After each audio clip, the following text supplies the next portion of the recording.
सड़क से लेकर सदन तक कानून व्यवस्था के मुद्दे पर लगातार हमलावर कांग्रेस ने अब पौड़ी के जितेंद्र नेगी आत्महत्या मामले को लेकर धामी सरकार को घेरा है। कांग्रेस का कहना है कि यह मामला प्रदेश की बिगड़ती कानून व्यवस्था और सरकार की मिलीभगत का उदाहरण है। कांग्रेस प्रदेश अध्यक्ष ने प्रेस वार्ता कर आरोप लगाया कि सरकार के इशारे पर पुलिस आत्महत्या के लिए जिम्मेदार बताए जा रहे हिमांशु चमोली को बचाने की कोशिश कर रही है। यही कारण है कि इस केस में 2 अलग-अलग एफआईआर दर्ज की गई हैं। पहली एफआईआर मृतक जितेंद्र नेगी के पिता की ओर से दर्ज कराई गई, जबकि दूसरी एफआईआर पुलिस ने अपने स्तर से दर्ज की है। बता दें कि पौड़ी निवासी जितेंद्र नेगी ने 2 दिन पहले अपने घर में गोली मारकर आत्महत्या कर ली थी। आत्महत्या से पहले उसने सोशल मीडिया पर एक वीडियो पोस्ट किया था, जिसमें उसने अपनी मौत की वजह हिमांशु चमोली से पैसों का लेन देन बताया था।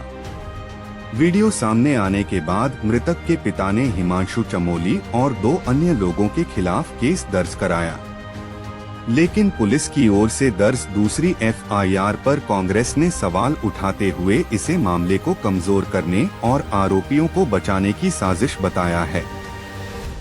कांग्रेस ने सरकार से मामले की निष्पक्ष जांच की मांग की है। देखिए, जितेंद्र के जो आत्महत्या का केस है उसमें उनके पिताजी के द्वारा एक एफआईआर लिखाई गई, जिसका एफआईआर नंबर 44 है। और क्योंकि जिस हिमांशु चमोली का नाम इसमें आ रहा है वो बड़ा रसूखदार आदमी है, बीजेपी के बड़े बड़े नेताओं से उसके संबंध हैं, जो उसकी फ़ोटो से अभी तक के कार्यक्रमों से और वीडियो से सामने आ रहा है। लेकिन पुलिस ने इस एफआईआर के 3 घंटे के बाद एक और एफआईआर लिखी, जिसमें आर्म्स एक्ट आता है और पहले वाले में आत्महत्या का मामला है। तो ये पहला केस होगा मेरे ख्याल से हिंदुस्तान का जिसमें एक ही केस में 2 बार एफआईआर हुई है और पुलिस की नीयत इसमें संदिग्ध है।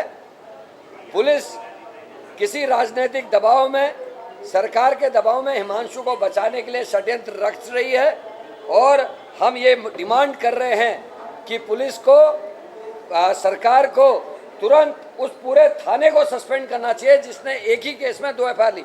इन्वेस्टिगेशन के बाद अगर कोई तथ्य आते हो समझ में आता है, लेकिन ऐसी क्या जरूरत पड़ी थी कि पुलिस को एफआईआर करने के 3 घंटे के अंदर दूसरी एफआईआर करनी पड़ी। लॉ एंड ऑर्डर पूरी तरीके से समाप्त है। जिस तरीके से पंचायत चुनाव में पुलिस का रोल रहा है, चाहे वो नैनीताल में हाईकोर्ट में क्या टिप्पणी एसएसपी के खिलाफ हाईकोर्ट में जज ने की, आप सबने देखा है।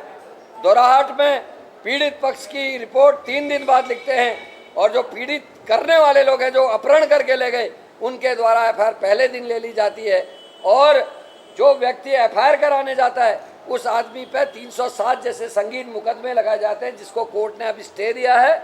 और पुलिस ने ये कर्म भी किया कि जब वहाँ कहा गया कि माहौल जो है खराब है, चुनाव का माहौल है और 0 एफआईआर ले लीजिए, आप सब विद्वान साथी हैं, 0 एफआईआर हिंदुस्तान में कहीं भी लिखाई जा सकती है और ये पुलिस की जिम्मेदारी होती है कि उस एफआईआर को संबंधित थाने तक पहुंचाए।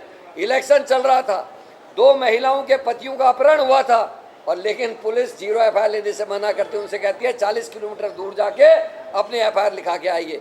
तो ये हालत पुलिस की है। पुलिस के जो सबसे आला अधिकारी है उनकी ये जिम्मेदारी है इन सब प्रकरणों का ध्यान दें। जिस तरीके से किसानों को पीटा गया, जिस तरीके से पंचायत चुनाव में पुलिस का व्यवहार रहा है, जिस तरीके से चोरी और डकैतियां और ये पुलिस सामान्य रूप से देख रही, जिस तरीके से अंकिता भंडारी के केस में वीआईपी को बचाने के पुलिस के एक आला अधिकारी ने कमरे को वीआईपी बताया, जिस तरीके से जितेंद्र सिंह के इसमें दोबारा एफआईआर हुई है, तो निश्चित ये कहीं ना कहीं सोचनीय विषय है और सरकार को अपनी नीयत साफ करनी होगी। कहीं ऐसा ना हो अंकिता भंडारी के वीआईपी को बचाने के तरीके से जितेंद्र के अपराधी को और उसके साथियों को बचाने की कोशिश सरकार और पुलिस कर रही है।